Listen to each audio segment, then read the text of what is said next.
बात करते हैं a magnetic field in A current carrying circular loop. Magnetic field in current carrying circular loop.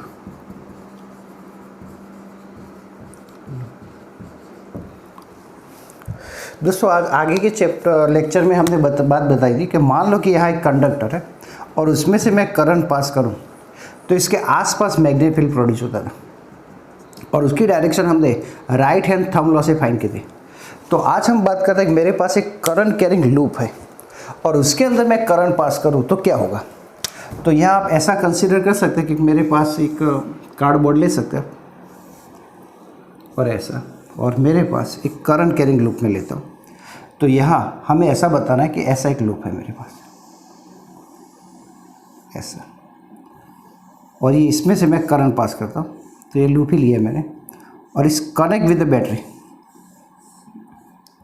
यहाँ मैं इसके साथ रियोस्टेट भी लगा सकता हूँ, रेजिस्टर, जिसे मैं, और ये स्विच लगा देता हूँ जिससे मैं करंट की वैल्यू को कम ज़्यादा कर पाऊँ। इसको रेजिस्टर रियोस्टेट बोलते हैं। ये बैटरी है 20 वोल्ट की, ये स्विच की है। अब यहाँ फ्रेंड्स एक करंट कैरिंग लूप मेरे पास है, तो इसमें से मैं करंट पास करता हूँ। तो यहाँ से पॉजिटिव में से करंट पास होगा, तो यहाँ से करंट पास हो रहा है और यहाँ से करंट ऐसे पास होगा। तो यह मैग्नेटिक फील्ड किस डायरेक्शन में प्रोड्यूस होगा। तो हम पढ़े थे कि Maxwell right hand thumb law लगाते। तो आप ऐसा इमेजिन करो कि करंट की डायरेक्शन में थंब को रखा है, तो मैग्नेटिक फील्ड क्या होगा। तो मैग्नेटिक फील्ड कल करो उंगलियों की डायरेक्शन में ऐसे प्रोड्यूस होगा। तो मैग्नेटिक फील्ड लाइंस ऐसे प्रोड्यूस होगी और ये आप देख सकते हैं। और यहाँ पर मैग्नेटिक फील्ड लाइंस, तो अभी मैं बताता हूँ ऐसे, तो मैग्नेटिक फील्ड लाइंस ऐसे आएगी, मतलब बाहर की तरफ आएगी ऐसे। तो यहाँ आप ऐसे कह सकते हैं। तो इस तरफ मैग्नेटिक फील्ड लाइंस प्रोड्यूस होगी। आप ऐसा कंसीडर कर सकते हैं ऐसे, और ये थंब की डायरेक्शन और मैग्नेटिक फील्ड लाइंस बाहर आएगी, मतलब ऐसे आ रही बाहर। तो आप ये ऐसे बता सकते हैं। तो ये क्या होगी। तो यहाँ बच्चों हम देखते हैं कि जो हमारी क्लॉक होती है वो ऐसे घूमती है, तो ऐसे। अब इस तरफ क्या होगी, तो यह थंब नीचे, तो यहाँ मैग्नेटिक फील्ड लाइंस कैसे प्रोड्यूस होगी, तो ऐसे प्रोड्यूस होगी। अब डायरेक्शन क्या होगी, ऐसे अंदर, मतलब यू घूम रही है, तो ऐसे आएगी। तो यहाँ आप ऐसा कह सकते हैं। अब ये क्या है, तो ऐसे होगी। जैसे जैसे ये लाइन नज़दीक आएगी तो देखो वो थोड़ा कर्व हिस्सा है वो थोड़ा कम होता जाता है, और ऐसा भी कह सकते हैं देखो ये स्ट्रेट होने जा रही है। तो मैग्नेटिक फील्ड लाइंस लास्ट में क्या हो जाएगी, स्ट्रेट हो जाती है। यहाँ मैग्नेटिक फील्ड इस वायर के नज़दीक ज़्यादा होगा, फिर धीरे धीरे कम होगा। तो ये जो मैग्नेटिक फील्ड प्रोड्यूस होगा वो किस डायरेक्शन, किसके पर डिपेंड करेगा। और यहाँ हमने बोला था when the electric current pass through any conductor, so conductor behaves the magnet. तो कौन सा नॉर्थ पोल और कौन सा साउथ पोल होगा।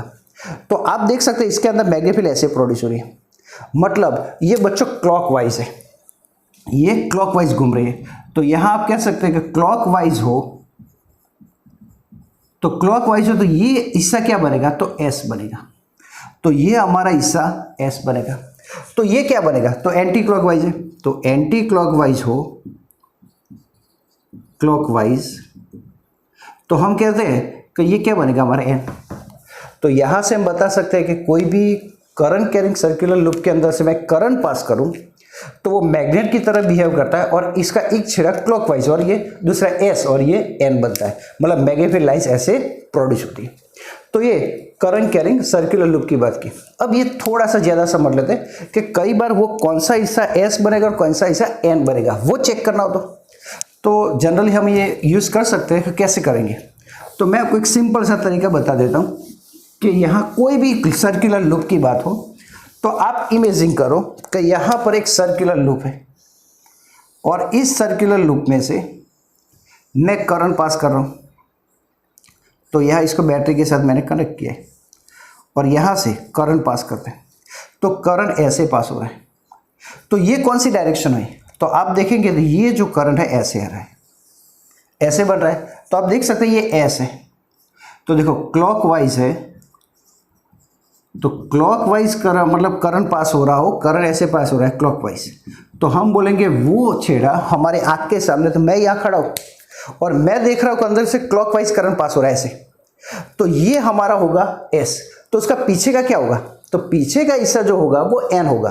तो अगर इसी प्रकार हम ऐसा देखें कि एक लूप बना देता हूँ और इसको बैटरी के साथ कनेक्ट करता हूँ, और अब मैं इस बैटरी के पोल चेंज कर देता हूँ, तो ये पॉजिटिव और ये नेगेटिव, यह ये पॉजिटिव था और ये नेगेटिव। अब मैं करंट की डायरेक्शन बता देता हूँ, तो आप देखेंगे करंट यूँ जा रहा है पास, तो यहाँ आप देखेंगे करंट ऐसे जा रहा है, तो क्या होगा, तो देखो ये एंटी क्लॉकवाइज है, तो ये क्या बनेगा, तो एंटी क्लॉकवाइज आप कुछ ऐसा बना सकते हैं, तो ये एन जैसा बना, तो एंटी क्लॉकवाइज हो